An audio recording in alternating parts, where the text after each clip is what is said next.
church, ang sarap ko diretso lang type worship ng tayo ng worship dito. But it says in Psalms 139, verse 23, pwede po ba natin basahin sabay-sabay? Okay na po. Sige, 1, 2, 3, go! Search me, O God, and know my heart. Try me and know my thoughts. That is a very simple and humble prayer. Na search me, God. God, if there's something in my heart right now na hindi nag-honor sa iyo, search me, try me, know my thoughts, know my heart. You know, church, sometimes, alam natin na may something wrong eh. Alam natin na may mali sa puso natin. But sometimes we don't let God to come in. God will never barge Himself into your life. Hindi pipilitin ni Lord na pumasok siya sa puso mo. Hindi pipilitin ni Lord na gawin mo to, anak. But it says in the song, I love the part na sinabi, may your praises live in every word we speak. May everything that I do honor and praise God and give glory to my Father in heaven. Yung pag-honor natin po kay Lord, hindi po siya confined to the church. Hindi po siya limitado sa church. Paglabas mo ng church, ibang tao ka na. Paglabas mo ng church, nasa school ka, sa campus ka, nasa workplace ka, you're with your family.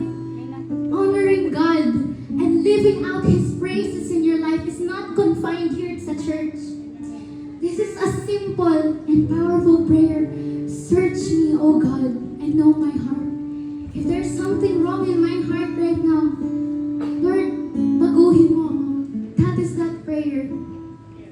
It's honoring God in everything, from the littlest things, yung pinakamaliit po na bagay, yung mga bagay na malaki, yung mga decisions na malaki, it's honoring God in everything. Kahit yung feeling mo, hindi para kay Lord to. Para sa akin naman to. Para sa business ko, para sa academics ko. Everything is for God.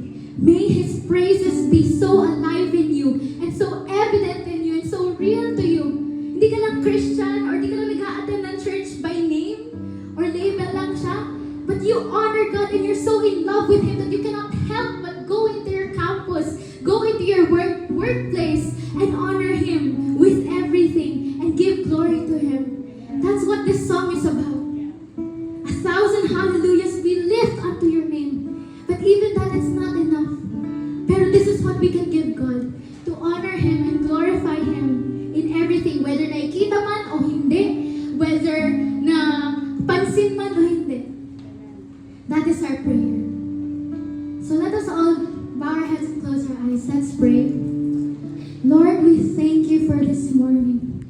Salamat, Lord, na pumasok ka sa puso namin. We invite you, Lord. Iniimbita ka namin sa puso namin. We invite you to examine us, to search us, suriin mo ang puso namin. If there's something in our hearts that is holding us back from praising you and honoring you everywhere we go, Lord, tanggalin mo to. Lord, tanggalin mo yung hinaka-honor sa'yo. Change us and renew us. For we know you are a good and gracious God who loves us and does not condemn us, but leads us to you, but draws us near to yourself. We thank you, Father God. We honor you and we praise you. In Jesus' name we pray.